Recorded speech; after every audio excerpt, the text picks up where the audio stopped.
안녕하세요. 6월 11일 화요일 안 보이는 골방 라디오 안골라 방송 시작하겠습니다. 저희는 JTBC 국제부 해적 방송이고요. 박수연 기자입니다. 안녕하세요. 이지혜 기자입니다. 오늘은 어떤 소식을 들고 오셨죠? 네, 오늘 제목 보시면은 미스터리 푸틴의 두 딸 공개 행보에 나선 이유 이렇게 돼 있죠. 그러니까 그 푸틴의 두 딸이 최근에 공식적인 그런 자리에 나타나서 그렇게 뭐 발언을 하고 그런 일이 있었는데 그 관련한 소식입니다. 목소리 좀 볼륨 좀 높여주시겠어요? 네.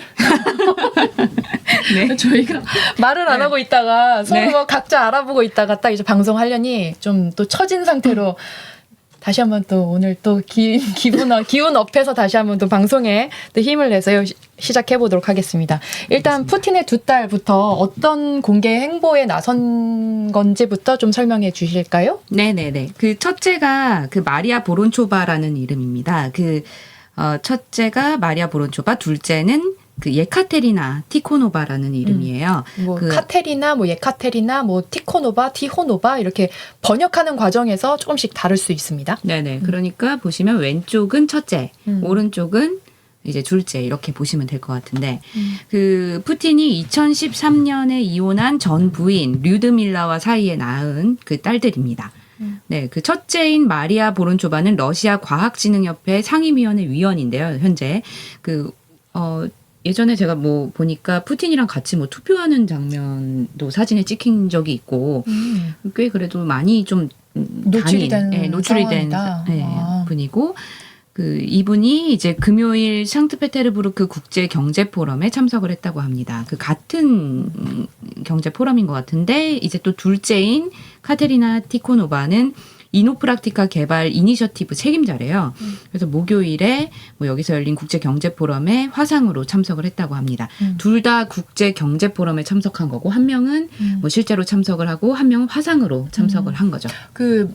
외신들에 따르면 보통 이 외신이 미국발인 거잖아요. 네. 따르면 푸틴의 두 딸은 그동안 비공개 베일에 쌓여 있다라고 표현을 했는데 또 찾아보니까 딱 그렇게만은 또 볼 수는 없긴 하더라고요. 이제 푸틴의 이 뒤에도 좀 말씀드릴 텐데 푸틴의 자서전이 과거에 있었는데 거기에서 두 딸에 대한 소개가 조금 있습니다. 네. 근데 물론 푸틴이 두 딸이 있다라고는 소개했지만 그녀들의 이름은 공식석상에서 인정하진 않았더라고요. 네. 그런데 이제 공개적으로 그 두 자녀의 이름이 나온 거는 2022년 미국 재무부가 그러니까 러시아가 이제 우크라이나 공격 이후에 이제 제재를 가하면서 제재 대상으로 이제 푸틴의 두 딸도 이제 선택을 했는데 그러면서 이름을 이제 특정했더라고요.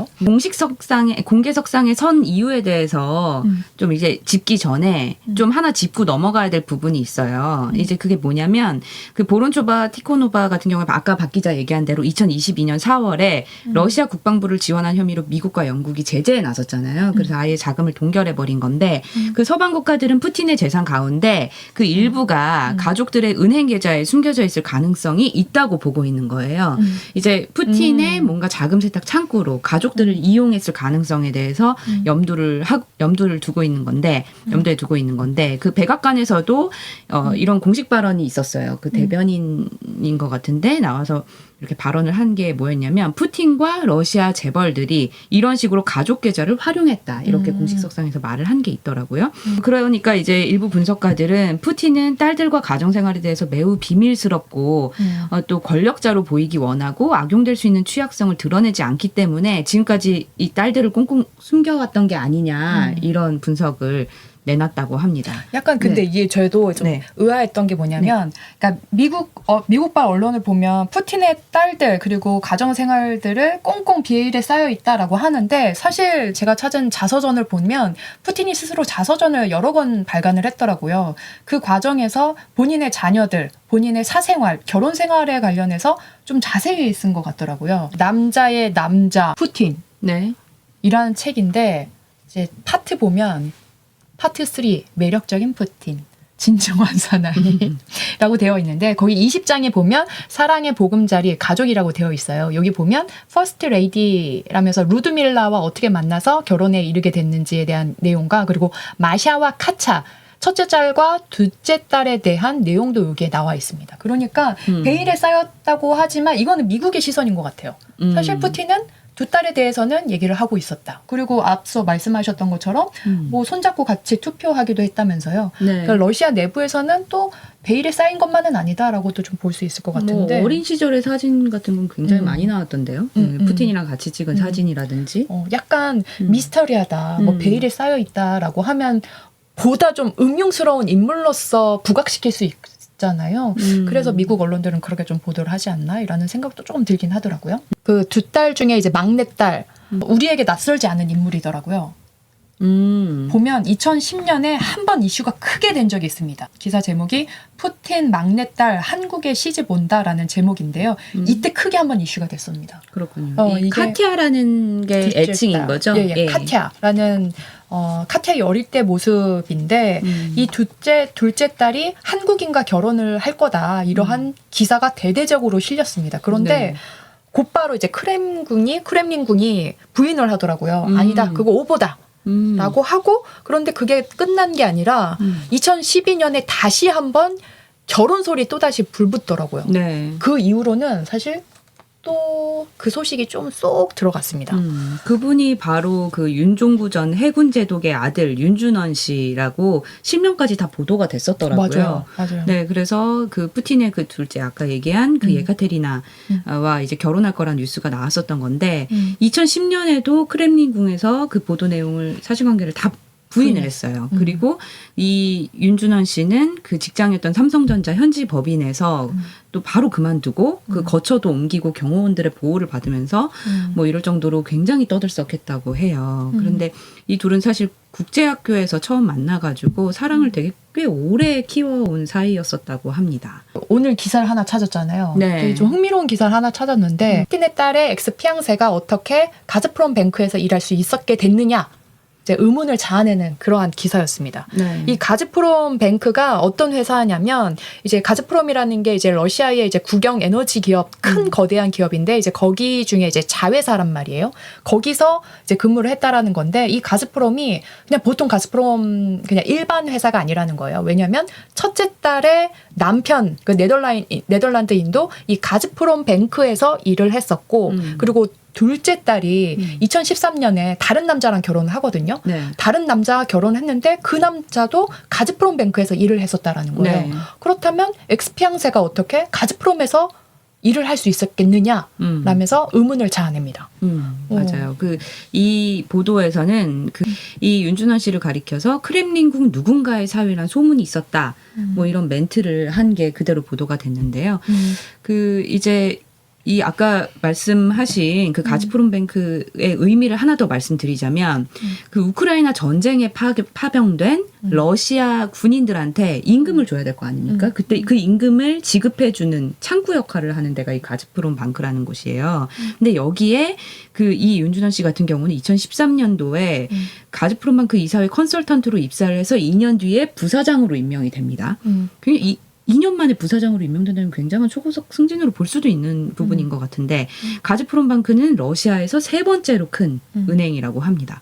네, 그렇게 이제 여기 사진에서 보시다시피 기업에서 하는 그 농구 시합 사진, 뭐 기업 홍보 영상 이런 데 이렇게 등장을 했다고 해요. 그래서 이 사안을 취재한 그 아까 자유유럽 방송의 어떤 이제 시스템마라는 부서가 있는 것 같아요.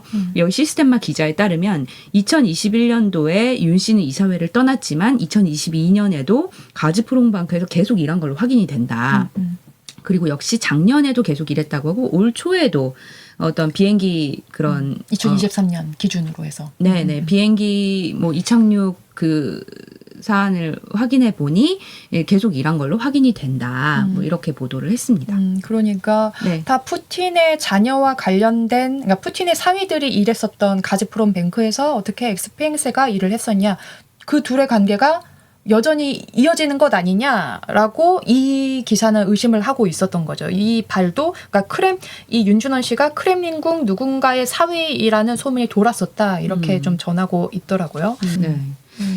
결국 이제 미국 같은 그런 서방 국가들은 이제 딸을 통해서 푸틴이 자금 세탁을 하는 거 아니냐 이렇게 의심을 하고 있는 건데 이거 관련해서 흥미로운 자료를 또 하나 찾았는데 이거를 하나 설명해 드릴게요.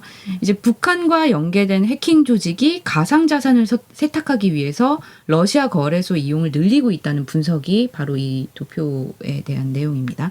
이게 작년에 미국 가상화폐 분석회사인 리시스가 낸 보고서인데요. 그 북한과 연계된 해킹 조직이 지난해에 그 미국 블록체인 회사 하모니에서 빼낸 그러니까 훔친 금액 중에 그 2,190만 달러가 있대요. 우리 돈으로 291억 원 규모의 가상 자산이 이게 어디로 갔냐? 러시아 가상자산 거래소로 이체가 됐다는 거예요. 근데 이 북한 해킹 조직이 올해뿐 아니라 2021년도에도 저희 보시면 가상자산 자금 세탁을 위해서 여러 러시아 가상자산 환전거래 서비스를 이용했다는 증거도 확보했다. 뭐 이런 내용을 보도를 했어요. 그래서 이 보고서에선 뭐라 그러냐면 북한과 러시아의 사이버 지하세계 간의 파트너십이 확대되고 있다는 걸 의미를 한다. 그 아까 그 미국의 푸틴의 두 딸을 언급을 한 거는 뭔가 그 푸틴이 본인의 그런 자산을 숨기기 위해서 그 딸을 통해서 뭔가 자산을 불리고 있거나 자산을 뭔가 이렇게 자산을 숨기고 있는 거 아니냐라는 분석이었던 거잖아요. 근데 이 러시아가 자금을 그냥 세탁하는 게 아니라 북한과도 이제 같이 이렇게 뭔가 그 어둠의 거래를 같이 하는 거 아니냐라는 의심에서 이런 보고서도 계속 나오고 있는 거거든요. 그래서 결국은 단순히 북한과 러시아가 군사협력만 하는 게 아니다. 그러면서 온라인 가상화폐 거래 같은 거에 서로 도움을 주고받는 관계 아니냐. 뭐 이런 관측도 함께 나오고 있다고 합니다. 아, 여기서 그 네. 푸틴의 딸의 계좌가 나오거나 그런 건 아닌 거죠. 아직까지 확인된 바는 없는 거죠. 네, 그것까지는 아니에요. 예. 저도 이제 그 러시아 통이신 그 강릉 원주대 국제통상학과 김영식 교수님과 이제 통화를 나눠봤는데요. 네. 이렇게 푸틴의 두 딸들이 왜 공개 행보에 나서는 거냐라고 좀 여쭤봤더니 러시아 같은 경우는 뭐 북한과 마찬가지로 이제 정치나 이제 가족들이 그 나서는 그러니까 그러니까 권력자의 자녀들이 정계에 진출하는 경우가 많다고 합니다. 이것 또한 이제 러시아 내에서 논란이 있기는 한 부분이기도 한데요. 네. 과거 옐친 대통령의 딸도 러시아 항공회사의 회장까지 맡았던 바가 있었다고 합니다. 그래서 이제 대통령 자녀들이 정계에 진출하거나 기업 진출의 예는 있어 왔다고 하니까 이 두 딸들도 그러한 행보를 좀 따라하는 거 아니냐, 그러한 교두보를 쌓는 거 아니냐 이렇게 또 좀 분석을 할 수 있는 부분이기도 할 것 같고요. 네. 그리고 두 딸이 대외 활동으로 무엇을 노리느냐 또 추가적으로 한번 또 얘기를 나눠봤더니 푸틴도 이제 두 딸들이 대외 활동을 하면서 이제 대외 활동으로 경제 활동을 하면서 이제 정치적인 영향력을 키워가는 것 아니냐 이렇게도 좀 보고 계시더라고요. 네. 푸틴도 정적이 많기 때문에 언제까지 대통령을 할진 모르잖아요. 그렇다 보니까 이제 뭐 돈이나 아니면 정치적인 권력을 어느 정도 유지하려고 하는 과정에서 이제 자녀들을 좀 이용할 수 있다 이런 부분인 것 같은데 지금은 이제 그러니까 경제적인 분야에 진출하는 걸로만 조금 보인다는 거예요. 이제 푸틴의 말씀하셨던 것처럼 이제 재산이 어마어마한 거잖아요. 네. 그리고 의심받는 있는 부분이 이제 두 딸 자녀들의 이제 가족들의 계좌로서 이거를 좀 관리 운영하고 있다는 의심을 사고 있는 건데 그렇다면 이제 두 딸들이 그 푸틴의 자금을 좀 관리를 하려면 경제적으로 또 정치적으로도 영향력을 갖추고 있어야 되기 때문에 이렇게 대외 행보에 나선 것으로 보인다라고 하는 거고 그렇다면 이제 정치적인 권력을 행사하기 위해서 이제 아버지의 권력을 이어받아서 정치적인 권력을 행사하려고 하는 것이냐 그것까지는 좀 더 지켜봐야 할 것으로 보인다라고 좀 말씀을 하시더라고요.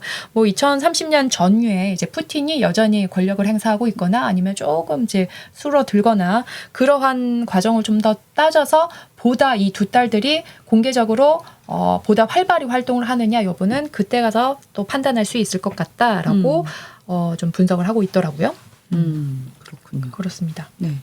그 푸틴이 이제 이달 중으로 또 김정은 북한 국무위원장을 만날 예정이라고 해요. 그런데 이 이게 얼마 만이냐면 그 김정일 북한 국무위원장이 집권하던 2000년 7월 이후에 24년 만에 북한을 방문해가지고 이렇게 지금 회담을 갖게 되는 거라고 하는데 그 지난해에 이미 북러 정상회담은 한 차례 있었잖아요. 그래서 9개월 만에 또 이제 만나는 겁니다. 그래서 어떤 의미가 있는지 좀 찾아봤더니 그 푸틴은 최근에 그 중국이랑 벨라루스 뭐 이런 데를 막 이제 돌아다니기 시작해요. 그러면서 이제 그 우크라이나 전쟁으로 사실 러시아가 어떻게 생각하면 국제사회에서 지금 약간 코너에 몰려 있잖아요. 그거에 대한 동력을 뭐 확보하고 또 어떤 우방국들의 지원을 받기 위한 그런 행보로 보인다는 분석이 지금 지배적이더라고요.